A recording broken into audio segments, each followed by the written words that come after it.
Hoje nós vamos falar sobre uma decisão do STF que entendeu ser inconstitucional uma lei municipal que obrigava supermercados e similares a prestarem serviço de embalagem para os seus consumidores. Para quem não me conhece, meu nome é Michele, eu sou advogada e mestre em Direito pela PUC-SP, e aqui no canal a gente analisa os precedentes judiciais.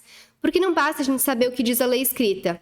A gente precisa saber como ela está sendo interpretada pelos nossos tribunais para garantir segurança jurídica, igualdade e legalidade.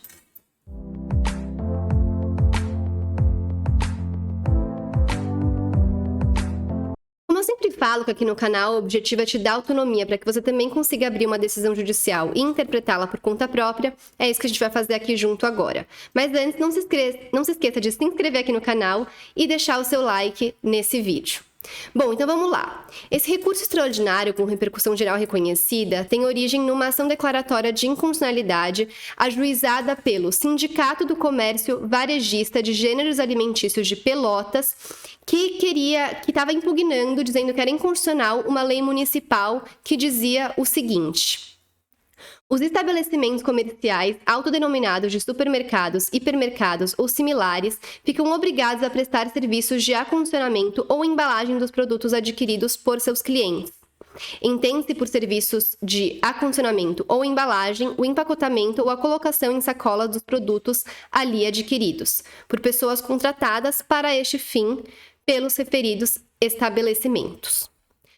O Tribunal de Justiça, onde foi ajuizada essa ação declaratória de inconstitucionalidade, entendeu que, de fato, essa lei municipal ela era inconstitucional por violar uma competência privativa da União para legislar sobre questões do direito do trabalho.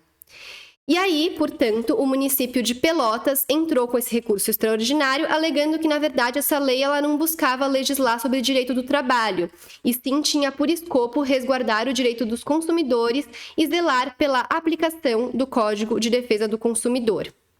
E aí, analisando esse recurso extraordinário, o STF afirmou que é de ser reconhecida a inconstitucionalidade de leis estaduais e municipais que obrigam supermercados e congêneres à prestação de serviço de empacotamento dos itens comprados. Essa inconstitucionalidade foi reconhecida tanto no plano formal quanto no plano material. E aí, só para explicar para você que está me assistindo. A inconstitucionalidade ela é formal quando essa inconstitucionalidade está no processo de formação, de criação dessa lei. E ela é material quando o conteúdo dessa lei viola a Constituição Federal. Então, a formal é no processo de formação e a material diz respeito ao conteúdo da lei já criada, tá bom?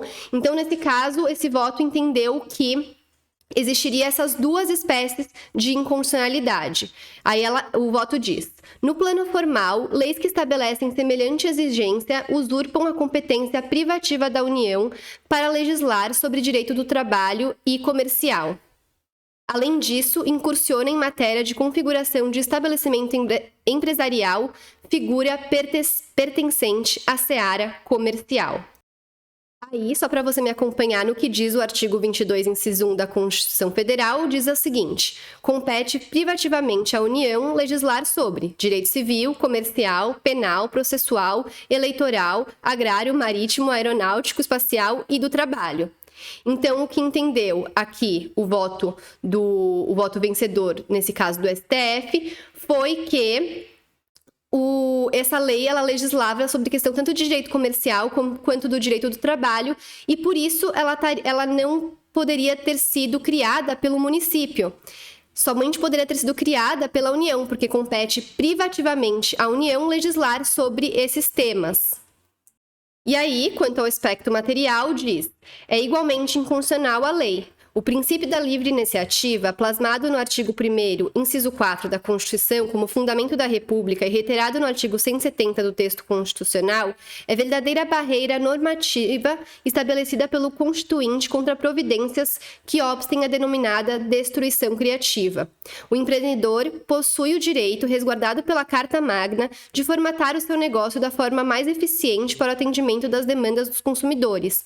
O papel do Estado, nesse contexto, deve cingir-se a proporcionar condições mínimas de bem-estar do cidadão, cobrar tributos, prestar serviços públicos e editar comandos legais para regular as relações econômicas, sendo vedado ao poder público substituir o administrador privado para configurar ao seu alvedrio o modelo da empresa.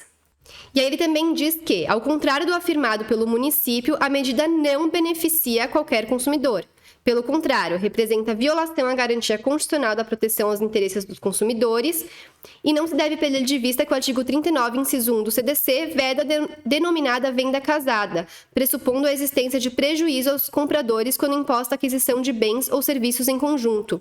No caso, o legislador estabelece uma venda casada mandatória, visto que todos os consumidores de supermercados ficarão obrigados a pagar pelo serviço de empacotamento como um valor embutido no preço dos produtos adquiridos, ainda que não necessitem do serviço ou simplesmente não possuam recursos para gastar com esse tipo de luxo.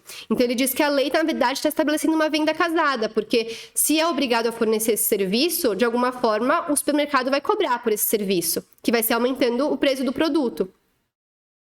E depois ele faz menção a uma decisão do próprio Pleno do Supremo Tribunal Federal que, em caso análogo, decidiu que Estados-membros não podem editar leis que obriguem supermercados a manter funcionários para o acondicionamento de compras, motivo pelo qual suspendeu a eficácia de lei de conteúdo idêntico. E aí eu acho interessante a gente citar isso, porque isso é um respeito às decisões anteriores, que busca trazer estabilidade e uniformidade para o direito. Uniformidade na questão de existir integridade e coerência, né, nas decisões. Então, se essa decisão fosse em sentido contrário, estaria violando o entendimento do Supremo Tribunal Federal, do próprio Pleno do Supremo Tribunal Federal, em um caso anterior que é praticamente idêntico a esse. Apesar desse voto ter sido vencedor, esse que a gente acabou de analisar, um dos ministros ele entendia de uma forma contrária e ele quis declarar esse voto dele. Então, o que ele fala? Que essa norma do município que estava sendo analisada, essa lei, ela não regulava a prestação de serviços.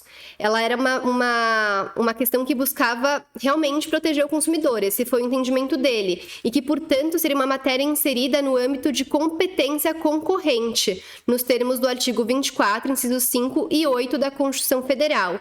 Nesse caso, então, a matéria ela pode ser tanto regulada pela União quanto pelos estados e municípios, quando a competência concorrente tem essa possibilidade de ambos regularem essa matéria, diferente da competência privativa, que foi a que eu falei no voto anterior. Mas o interessante também desse voto que foi declarado é o seguinte, que ele fala que, tudo bem, ele entende que é caracterizada a competência concorrente, fixada naquele artigo que eu mencionei, mas que essa ideia já foi afastada num julgamento anterior, que é a ação direta de inconstitucionalidade 907. Então, o que ele faz aqui? Ele também fala, olha, meu entendimento pessoal é mas esse tribunal já entendeu que esse meu entendimento, por maioria, restou afastado. Então, apesar de ter meu entendimento, eu não posso continuar votando de acordo com o meu entendimento pessoal, subjetivo, quando já existe um entendimento firmado nesse tribunal em sentido contrário.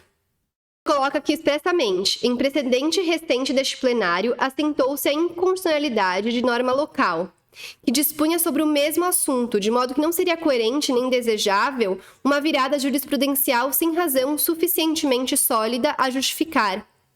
Então, ressalvando ponto de vista pessoal divergente, em homenagem ao princípio da colegialidade, nego o provimento ao presente recurso extraordinário. Então, eu quis fazer a ressalta desse voto divergente, porque eu achei muito importante frisar, parabenizar até esse ministro por ter falado isso. Ele quis registrar que ele entende de forma diferente, que ele interpreta a lei de forma diferente, ele interpreta esse caso de forma diferente. Mas ele mostra como que o direito ele não pode ficar sendo alterado a cada momento por conta de divergências subjetivas por parte dos ministros. A sociedade, ela precisa ter segurança jurídica. Como que vai ter segurança jurídica se a cada dia o entendimento pode ir mudando sem nenhuma justificativa sólida, como ele coloca aqui? A mudança de um entendimento pessoal subjetivo não é uma justificativa sólida. A mudança de composição dos ministros da corte não é uma justificativa sólida. Uma justificativa sólida é a mudança da sociedade com o tempo, que leva um longo tempo para acontecer, a mudança da própria lei, ou a verificação de que, de fato, houve um erro no julgamento, mas não porque mudei de opinião, mas porque um argumento relevante não foi levado em consideração. Mas agora, eu estou falando um argumento que já foi afastado, eu não posso continuar votando com esse argumento que o pleno desse STF já afastou. Então, eu quis fazer essa ressalva e parabenizar esse ministro por ter feito isso, porque é assim que a gente faz com que o direito seja uniforme e que a gente garanta a segurança jurídica dos jurisdicionados. Depois disso, mais alguns ministros também colocaram alguns pontos que queriam observar, alguns falando que também entendiam que a competência seria concorrente, não privativa, alguns falaram que entendiam que essa lei municipal, em alguns pontos, ela não seria inconstitucional e que ela estaria realmente protegendo o consumidor, que às vezes tem que ficar horas na fila e não tem um auxílio, principalmente pessoas idosas no supermercado. Então, alguns outros ministros colocaram suas posições, mas acabou prevalecendo essa posição de que essa lei municipal seria, sim, inconstitucional por violar a iniciativa privada e a competência privativa da União. E, por fim, foi fixada a seguinte tese: são inconstitucionais as leis que obrigam os supermercados ou similares à prestação de serviços de acondicionamento ou embalagem das compras, por violação ao princípio da livre iniciativa, artigos 1º, inciso 4 e 170 da Constituição. Como eu sempre falo, essa tese ela busca resumir o que foi decidido. Como a gente viu, tiveram vários argumentos, e inclusive ela não fala nessa tese se o argumento seria só da inconstitucionalidade formal, ou se seria só da material, ou se seriam por causa das duas inconstitucionalidades, como a gente viu que foi colocado no fundamento do voto vencedor. Então, sempre fazendo a ressalva de que essa tese, ela busca mostrar o que foi julgado para que, se você tiver interesse, você abra a decisão e interprete ela de uma forma íntegra, como a gente fez aqui agora. Então, por hoje é só, espero que tenham gostado. Não se esqueçam de novo de se inscrever aqui no canal, deixar o seu like e compartilhar esse vídeo com outras pessoas que vocês acreditem que possam se interessar sobre esse tema. Obrigada e até breve!